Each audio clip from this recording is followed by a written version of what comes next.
que você vai apresentar para Deus quando estiver diante dele? E aí alguém, mas quem disse que eu vou estar um dia diante de Deus? Ele disse em 2 Coríntios capítulo 5, versículo 10. Deus disse por meio de Paulo, 2 Coríntios capítulo 5, versículo 10, Paulo assim afirma: pois todos nós devemos comparecer perante o tribunal de Cristo, para que cada um receba de acordo com as obras praticadas por meio do corpo, quer sejam boas, quer sejam más. Todos nós. Paulo está falando para cristãos aqui. Cristãos vão estar também. Mas ele está dizendo para todos os seres humanos: devemos comparecer diante de Cristo, que é Deus. Diante do tribunal dele. Um dia que é conhecido como o dia do juízo final. Cada ser humano, de Adão até o último, todos, sem exceção, vão estar diante de Deus um dia. E ele está dizendo que cada um vai receber de acordo com as obras praticadas por meio do corpo. Onde mais a palavra diz que nós vamos estar diante de Deus um dia? Vários textos, eu queria ler mais um. Apocalipse, capítulo 20, os versos 11 a 13. Apocalipse, capítulo 20, os versículos 11 a 13, que também é muito claro. João aqui está recebendo uma visão do próprio Jesus. Ele diz assim: vi um grande trono branco e aquele que nele estava sentado. A terra e o céu fugiram da sua presença e não se encontrou lugar para eles. Vi também os mortos, grandes e pequenos, de pé diante do trono, e livros foram abertos. Outro livro foi aberto, o livro da vida. Os mortos foram julgados de acordo com o que tinham feito, segundo o que estava registrado nos livros. O mar entregou os mortos que nele havia, e a morte e o Hades entregaram os mortos que neles havia, e cada um foi julgado de acordo com o que tinha feito. Claro ou não? João tem uma visão, que é uma revelação, e ele olha um grande trono branco, e aquele que está ali naquele trono é o Jesus, que morreu e ressuscitou. Jesus ressurreto. A terra e o céu fugiram da sua presença é uma linguagem para dizer que é uma outra realidade. Essa realidade que nós conhecemos hoje não mais existe. Ele vê os mortos, grandes e pequenos, de pé. Portanto, esses mortos já não estão mais mortos. Esses mortos ressuscitaram. Todo ser humano vai um dia ressuscitar. Alguns para perdição eterna, outros para estarem na presença de Deus eternamente. Ele fala de um livro, o livro da vida, e de vários outros livros. Mais uma vez, o texto diz que nós estaremos diante de Jesus, Deus homem. E aí ele diz que cada ser humano foi julgado de acordo com o que estava registrado nos livros. Cada ato seu, cada pensamento seu, cada ação vai estar lá naqueles livros. O mar entregou os mortos que nele havia, não importa como você tenha ou tenham morrido. Uma vez eu ouvia, mas e aquela pessoa que morreu no meio do mar e nunca, por exemplo, agora, né, que caiu, supostamente, bom, todas as evidências mostram que esse avião que caiu. E aquelas pessoas que não acharam nem um avião. Por Deus que criou todas as coisas do nada, não é problema nenhum ressuscitar uma pessoa que não se acha. Todos vão estar diante de Deus. Você, portanto, vai estar diante de Deus um dia. E diante deste fato, eu queria perguntar para você: quantos de vocês se consideram boas pessoas? Quantos se consideram boas pessoas?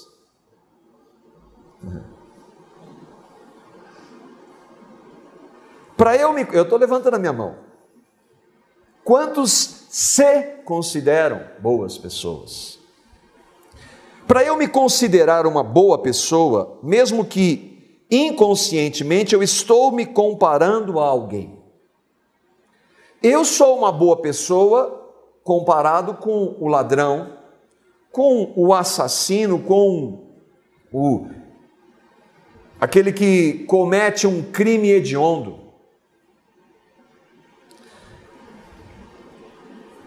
Para os homens, diante dos homens, eu posso me apresentar com algumas boas ações, uma pessoa educada, ainda mais pastor então, já viu, né? Pastor, olha o nível, que cuida bem da sua família, trabalhador. Diante dos homens, eu posso me apresentar como uma boa pessoa. Mas e quando o parâmetro é Deus? E quando eu digo, eu me considero uma boa pessoa diante de Deus? Para eu e você que temos ou podemos ter um referencial, queria fazer duas perguntas também. Você não precisa levantar a mão não, que vai ser meio constrangedor. Quantos aqui já adulteraram? Cometeram adultério? Quantos aqui já mataram? Ninguém?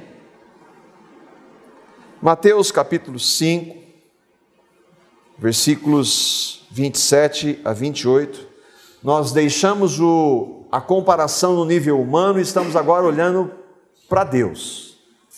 Eu e você diante de Deus. E aí nós vamos ver o que Deus diz.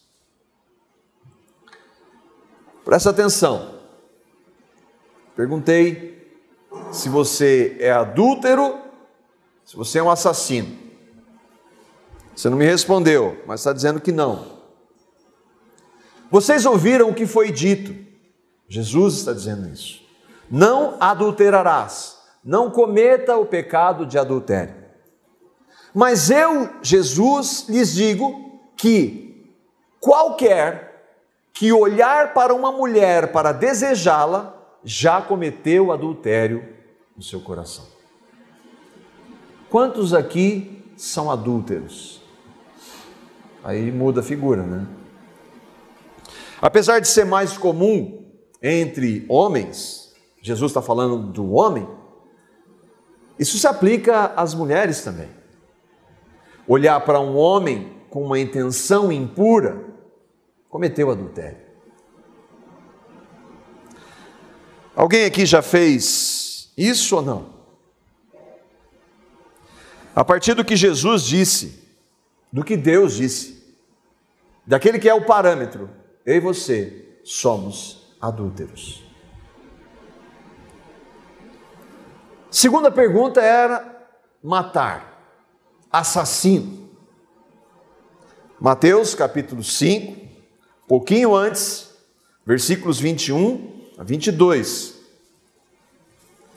É Jesus, Deus, sem pecado, que está dizendo: vocês ouviram o que foi dito aos antigos, não matarás. E quem matar está sujeito a julgamento. Eu, Jesus, porém lhes digo que todo aquele que se irar contra o seu irmão estará sujeito a julgamento. E quem proferir o insulto ao seu irmão estará sujeito a julgamento do tribunal. Quem lhe chamar o seu irmão de tolo, ou ofender o seu irmão, o tolo é um exemplo, estará sujeito ao inferno de fogo. Jesus está fazendo menção, assim como não adulterarás, a Êxodo, os mandamentos, os 10 mandamentos, que estão muito claros lá. Não cometa adultério, não mate. Nós já vimos que, talvez alguns de nós fisicamente não, mas para Deus, eu pelo menos sou um adulto. Jesus então vai dizer que você ouviu o que foi dito aos antigos, não mate. Só que nós notamos que para o adultério, Jesus elevou a questão. E ele está fazendo a mesma coisa para os assassinos que matam de outra forma. Quem matasse estaria sujeito ao quê? Quem matar está sujeito a julgamento. Ele não estabelece o nível de julgamento, mas cometeu o pecado de matar, estava sujeito a julgamento. Jesus então, ele diz que alguém que proferir um insulto ao seu irmão está sujeito ao mesmo julgamento daquele que mata. Alguém já fez isso ou não? A partir do que Jesus disse, eu e você, se não matamos alguém fisicamente, estamos sujeitos ao mesmo julgamento daqueles que assim fizeram. Então nós somos adúlteros e como assassinos. Vamos admitir que você não tenha praticado nenhuma dessas duas opções e, por favor, não me leve a mal, eu não acredito. Mas vamos para uma terceira opção. No livro de Apocalipse, capítulo 22, versículos 14 a 15, Jesus está proferindo suas últimas palavras para João, para que ele deixasse registrado. E Jesus diz ali, quem não estará com ele, lembra que todos nós vamos estar diante dele um dia, e ele dá uma relação daqueles que não vão estar com ele, daqueles que não têm o direito no julgamento de estar com ele. Preste atenção no que ele diz. Felizes aqueles que lavam as suas vestes no sangue do Cordeiro, e assim tenham direito à árvore da vida, e entrem na cidade pelas portas. Jesus está falando do Evangelho, daqueles que creem em Jesus. Mas aí ele diz assim, ficarão de fora desta cidade, a Nova Jerusalém, novos céus, nova terra, ficarão de fora desta realidade os que praticam imoralidades sexuais, como por exemplo, adultério, os assassinos que estão sujeitos a julgamento e todos aqueles que amam e praticam a mentira. Jesus não estabelece um nível de gravidade de pecados. Adúltero e assassino é pesado, mas é mentiroso.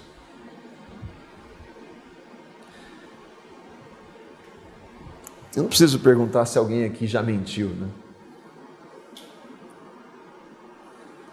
Na lista de Apocalipse 22, alguns outros pecados eu resumi, Mas dos três que nós vimos, de acordo com Jesus, nós somos o quê? Culpados.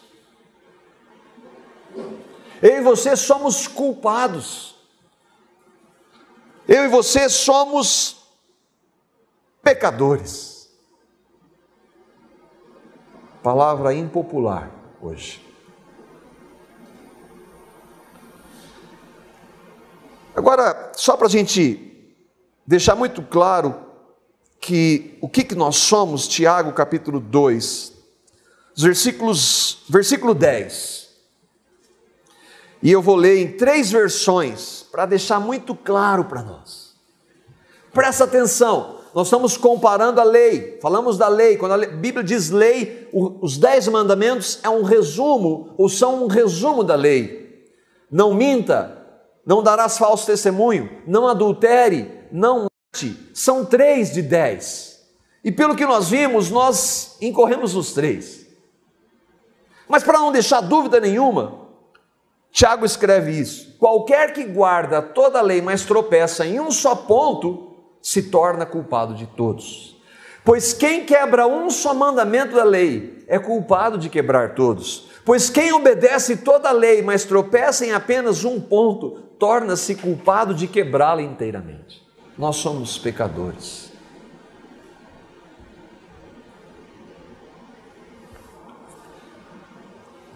Para o mundo, o adultério no coração é uma olhadinha.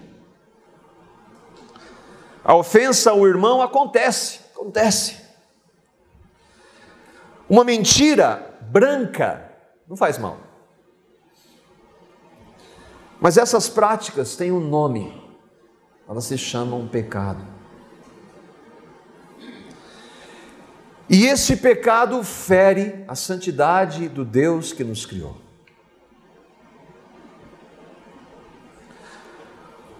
E o que o pecado faz conosco? O que ele faz entre nós e Deus?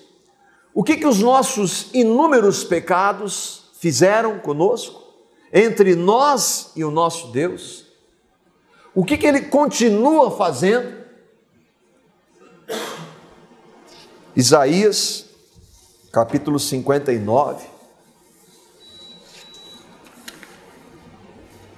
Versículos 1 a 3. Essa é na versão da linguagem de hoje. Vocês estão pensando que o Senhor perdeu a força e não pode nos salvar? O braço do Senhor está fraco? Ou pensam que Ele está surdo e não pode nos ouvir? Por que Deus não me ouve? Pois são os pecados de vocês que o separaram do seu Deus. São as suas maldades que fazem com que Ele, Deus, se esconda de vocês e não atenda às suas orações.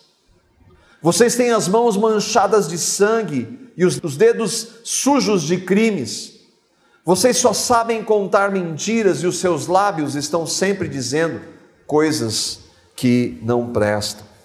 Nós que nos consideramos boas pessoas. Irmãos, eu só mencionei 3 pecados. Só 3 só. 3 tipos de pecados. Como se não bastasse os inúmeros pecados que nós cometemos, existe um agravante ainda, e que é a origem de todos esses pecados. Nós nascemos em pecado. O Salmo 51, versículo 5, Davi chega a essa conclusão, entre aspas, revelação de Deus, porque ele havia cometido aqueles pecados muito graves: adultério e assassinato. Não ele mesmo, mas mandou matar. E mentiu quanto pôde. Aí ele diz assim, de fato, ele está falando isso para Deus, de fato eu tenho sido mau desde que nasci, eu tenho sido pecador desde em que fui concebido, eu nasci em pecado, por isso que eu cometo pecados. Essa é a realidade de Davi, essa é a realidade minha, essa é a sua realidade. Diagnóstico dado, você sabe muito bem disso. O que você vai apresentar diante de Deus quando estiver diante dele? O que você tem para apresentar diante de Deus?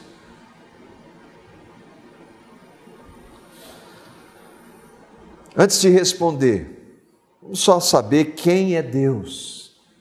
Uma das palavras que define esse Deus. 1 Pedro 1,16. Nós sabemos o significado da palavra, sabemos, não temos a menor ideia do que isso significa em sua grandeza. 1 Pedro 1,16. Porque porquanto está escrito, sede santos, porque eu quem? Esse Deus, que eu e você vamos estar, sou diante dele um dia, sou santo. Santidade significa separação total de pecado, coisa que eu e você não temos a menor ideia do que significa. Deus é santo, santo, santo, santo é o Senhor. Pai, Filho e Espírito em perfeição. Um Deus que abomina qualquer manifestação de pecado. Não tolera o pecado, não aceita o pecado.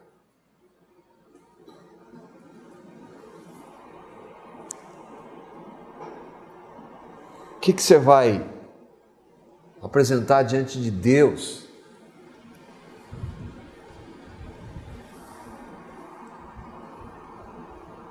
Isaías, o profeta, quando ele tem uma visão de Deus, ele não se conforma, porque ele diz assim: os meus olhos viram o Rei. Os meus olhos de um pecador viram a Deus. E Isaías era 1 milhão de vezes melhor do que eu, do que você.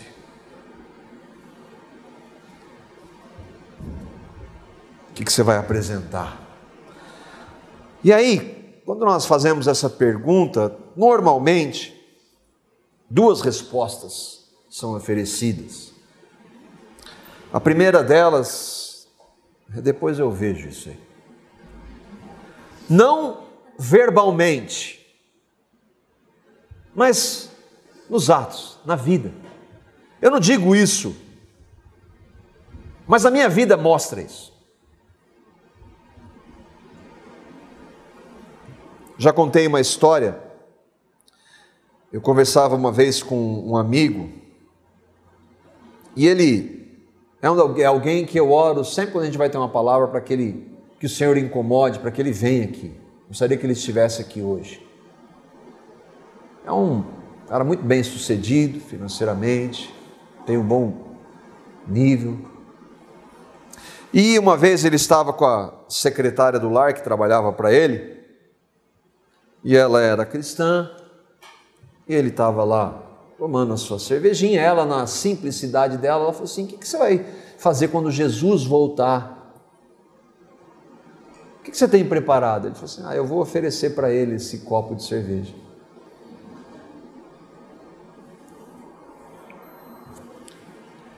É claro que a maioria não diz isso. Ele tem a coragem de dizer que é até mais louvável ser frio. Mas a maioria ouve e não está nem aí para isso. Deixa para lá, eu vou pensar isso depois, mais tarde. Você acredita em Deus? Claro, eu acredito em Deus. Mas onde Ele entra na sua vida? Porque parece que você não tem nada com Ele. E um dia você vai estar diante dele. A gente tem muita coisa para pensar, claro. Estar diante de Deus não faz parte do que nós temos que pensar no nosso dia a dia.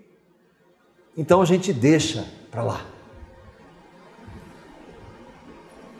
Paulo resume essa realidade, falando da ressurreição, 1 Coríntios, capítulo 15, 32, que ele fala da esperança daqueles que creem, e ele fala de maneira tão simples, mas tão verdadeira, tão objetiva, porque a maioria, ela não tem que prestar conta diante de Deus, as pessoas pensam assim, e ele diz assim, se os mortos não ressuscitam, comamos e bebamos, porque amanhã nós vamos morrer. Ou seja, esse negócio de diante de Deus aí, deixa para lá, vamos comer, vamos viver a vida. Para que pensar na morte? Pessimismo? Vamos viver a vida. Não, mas você vai estar diante de Deus um dia, o que você vai apresentar para Ele?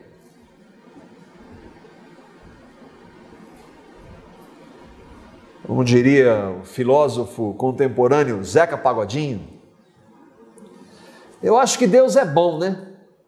Ele não vai me condenar para o inferno.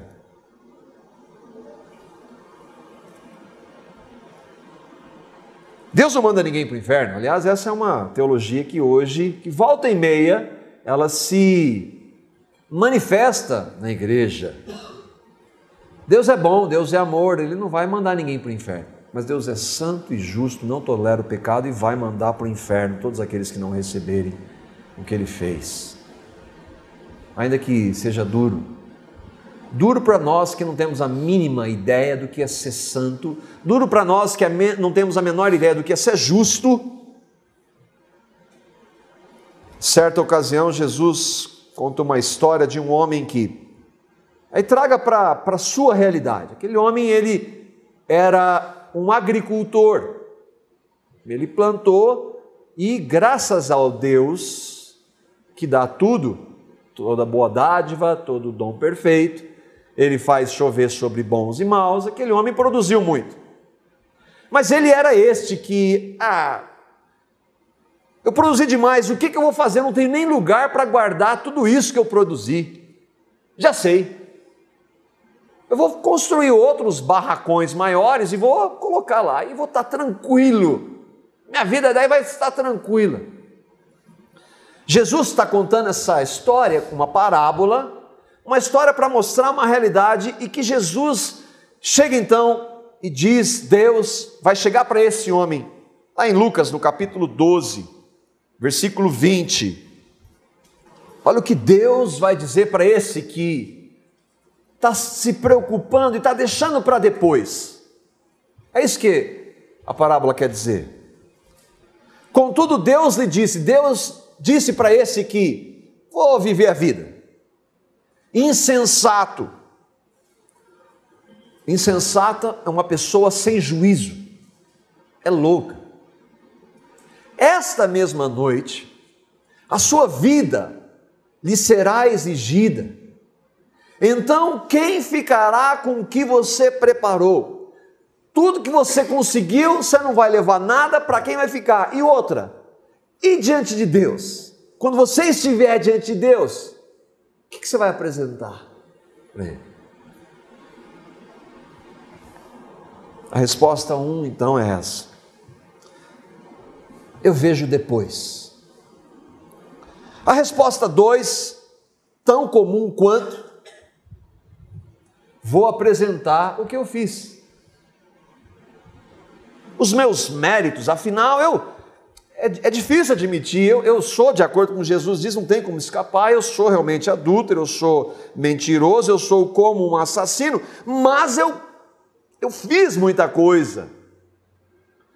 E eu creio que Ele vai colocar na balança, vai ponderar e vai considerar o que eu fiz. Essa eu acredito que é a mais comum. Eu sei que eu faço coisas erradas, pode chamar até de pecado, eu não gosto muito, mas pode chamar de pecado. E aí então eu vou para algum tipo de crença, e toda religião, sem nenhuma exceção, ela vai estabelecer algumas coisas que você tem que fazer ou deixar de fazer para agradar esse Deus que você sabe que errou contra ele, para amenizar a sua situação. Vamos olhar um pouco para a nossa realidade? Aqui, das religiões, o censo de 2010, predominantes no nosso país. Top, Igreja Católica Apostólica Romana.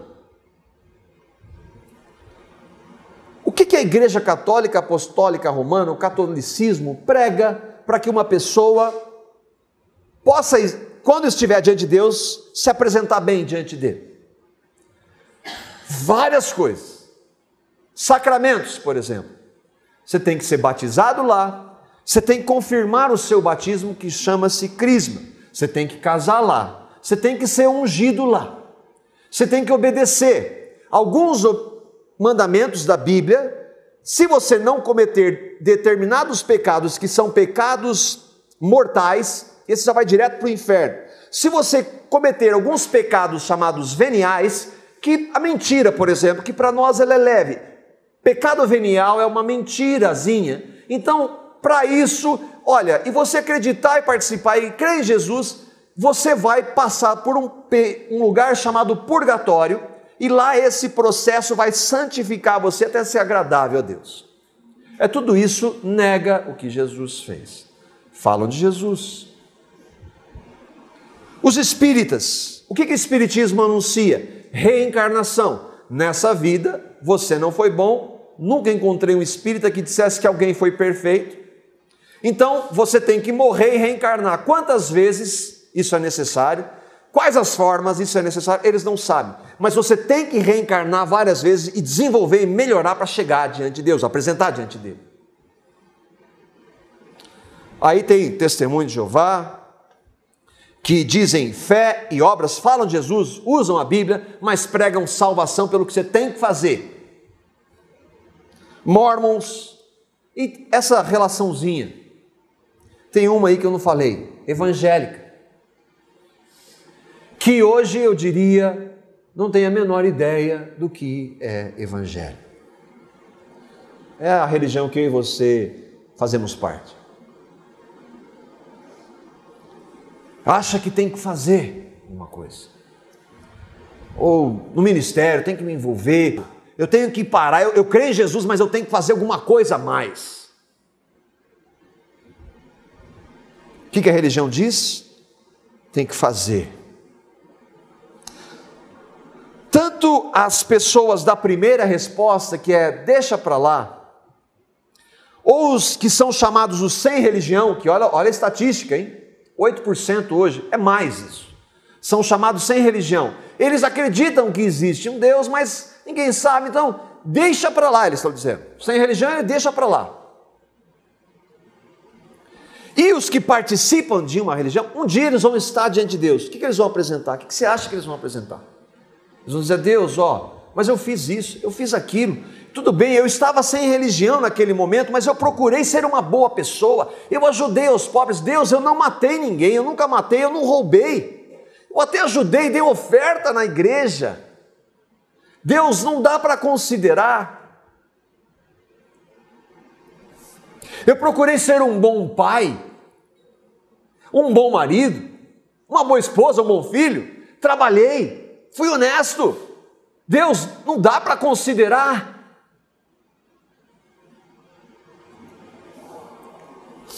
Qual vai ser a situação dessas pessoas? De acordo com o que Deus diz.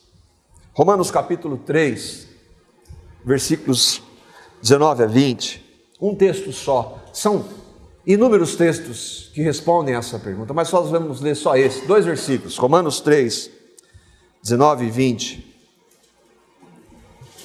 O que são as leis? O que é a lei de Deus? Mandamentos. Para a gente entender. Presta atenção no que Paulo está dizendo. Sabemos que tudo o que a lei diz àqueles que estão debaixo dela, para que toda boca se cale e todo mundo esteja sob o juízo de Deus. Portanto, ninguém será declarado justo diante dele, Deus, baseando-se na obediência à lei, pois é mediante a lei que nos tornamos plenamente conscientes do pecado. Sabemos que tudo que é lei, todos os mandamentos, dentre eles, esses 3 que nós pecamos: não mate, não roube, não minta, e que eu e você já pecamos. A lei diz para os que estão debaixo, eu e você estamos. Para quê? Para a gente chegar e se apresentar diante de Deus? Não. Para que ela diz? Para que toda boca, a minha e a sua boca, se cale diante de Deus, não diante dos homens, porque diante de vocês eu posso enganar. Diante de Deus, qual vai ser o meu argumento? A minha boca se cale. E todo o mundo, de Adão até o último, todo ser humano, esteja sob juízo, sob julgamento, quando eu e você estivermos diante dele. Quantos vão poder se justificar diante de Deus e apresentar diante de Deus o que fez ou deixam de fazer? Quantos? Ninguém. Ninguém será declarado justo diante de Deus, baseando-se na obediência. Por quê? Porque nós não obedecemos. Nós somos pecadores, nascemos em pecado, somos pecadores. Portanto, ninguém. Ninguém, a Bíblia diz. Qual que deve ser então, já que as duas primeiras, o que Deus diz? Não tem saída? Eu vou apresentar o que Jesus fez. Eu vou apresentar o que Jesus fez por mim, mesmo eu sendo tudo isso que eu sou. Essas 3 possibilidades, na realidade, elas são apenas 2. Mesmo os ateus que hoje negam a Deus, quando eles estiverem diante desse Deus, eles vão tentar argumentar do que eles fizeram. Religiosos vão, sem religião vão. Todos vão tentar apresentar algo, mas a Bíblia diz que ninguém será aceito por Deus pelo que faz ou deixa de fazer. Só há uma forma. E essa forma é o que Jesus já fez lá na cruz. Alguma dúvida de que eu e você somos pecadores? Alguém aqui pode dizer que não comete pecados?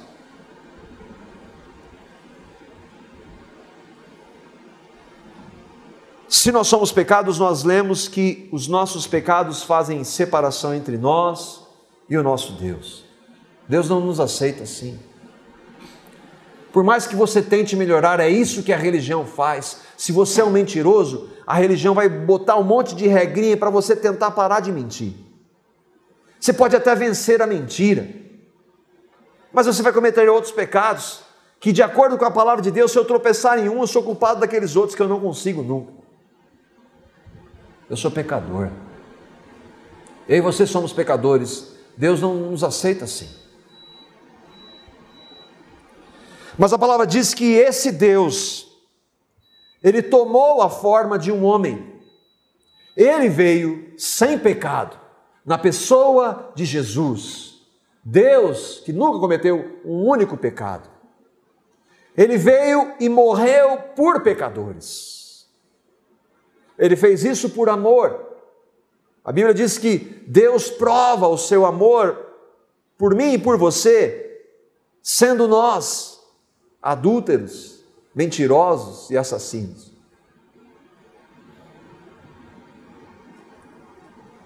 Deus prova o seu amor por nós, pelo fato de Cristo ter morrido por nós, sendo nós ainda pecadores. Efésios capítulo 2,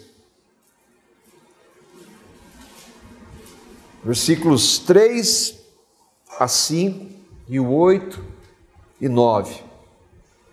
Eu vou ler de maneira pausada para a gente ver o que Deus fez. Vocês, todos os seres humanos, vocês estavam mortos em suas transgressões e pecados. É isso que nós estamos diante de Deus, estamos mortos. Pecados como adultério, insulto, não vamos falar de assassinato, vamos falar de insulto a irmão, mentira e tantos outros. Anteriormente, todos nós também vivíamos entre eles, satisfazendo as vontades da nossa carne, seguindo os desejos e pensamentos. Como os outros, éramos, por natureza, merecedores da ira. Aqueles que não recebem o que Cristo fez, continuam debaixo, ainda que de um Deus que é amor, que é graça, que é misericórdia, que é santo, continuam debaixo da ira de Deus.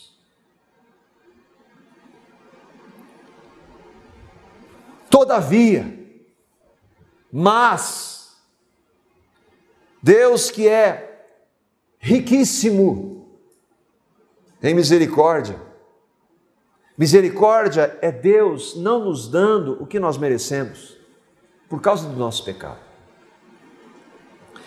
Por que Ele não nos deu o que nós merecemos?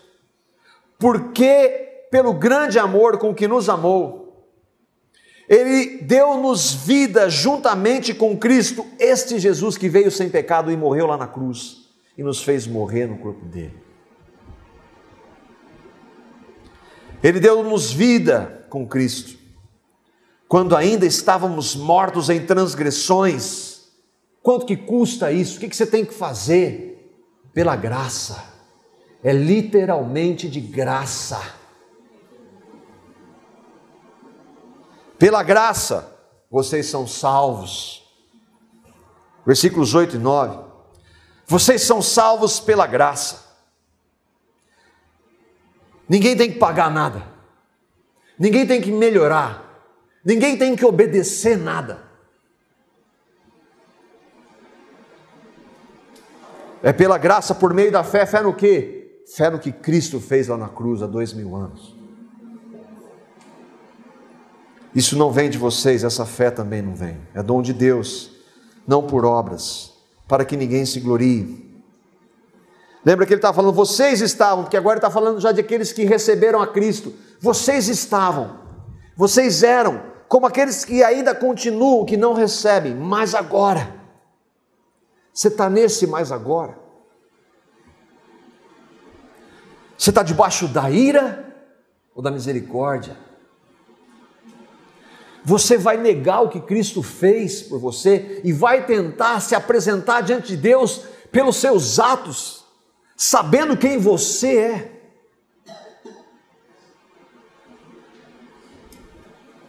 Se você conviver um pouco mais comigo, nem você eu consigo enganar, quanto mais Deus.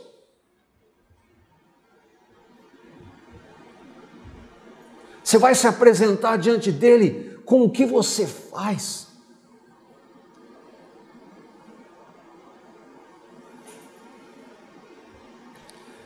Deus mandou Jesus, porque o nosso pecado é muito, mas muito sério.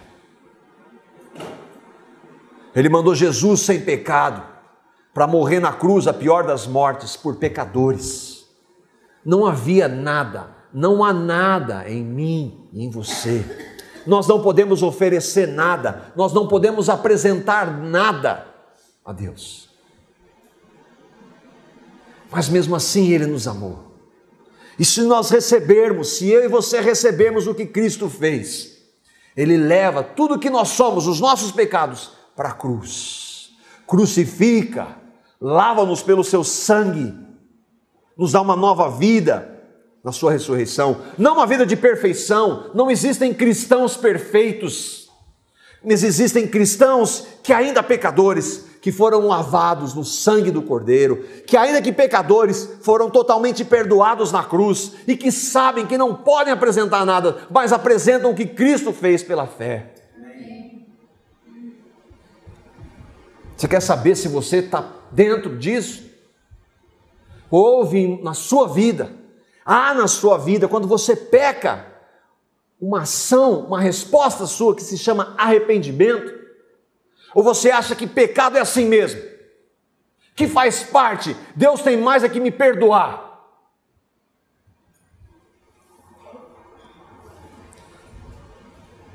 Salmo 51, versículos 1 a 7.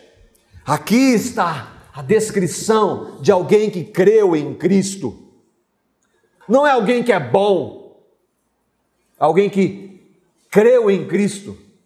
Esse homem, um pecador, e que eu e você não olharíamos para ele.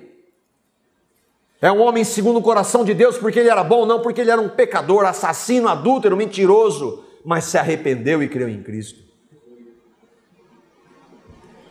Essa é a sua resposta, essa é a minha resposta. Tem misericórdia de mim, ó Deus, por teu amor, por tua grande compaixão, apaga as minhas transgressões. Lava-me de toda a minha culpa, porque quando eu vejo que eu sou um pecador, diante de Deus vem um peso. Senhor, tira essa culpa e purifica-me do meu pecado, pois eu mesmo reconheço as minhas transgressões. Ninguém tem culpa do meu pecado, quem tem culpa do meu pecado sou eu. Não é o meio, não são as circunstâncias, não são os outros, sou eu. Senhor, tem misericórdia de mim. Senhor, eu reconheço as minhas transgressões. Senhor, o meu pecado sempre me persegue. Contra o Senhor, só contra o Senhor pequei e fiz o que o Senhor reprova. De modo que é justa a sua sentença e o Senhor tem razão em condenar-me. Eu sei que eu sou pecador desde que eu nasci, desde que concebeu a minha mãe. O que o Senhor quer é um coração sincero. Enche o meu coração com a sua sabedoria. Tira de mim o meu pecado e ficarei limpo. Lava-me e ficarei mais branco do que a neve. Foi isso que Jesus fez na cruz. Você crê no que Cristo fez? Você tem certeza absoluta?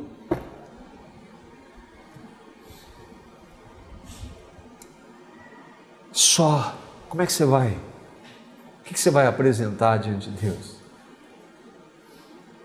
Um dia eu e você vamos estar diante desse Jesus. E quando nós estivermos diante dele, nós vamos ter que apresentar nada, não. Porque ele vai dizer, eu conheço você. Eu sei quem você é. Você é um pecador. Você foi um pecador.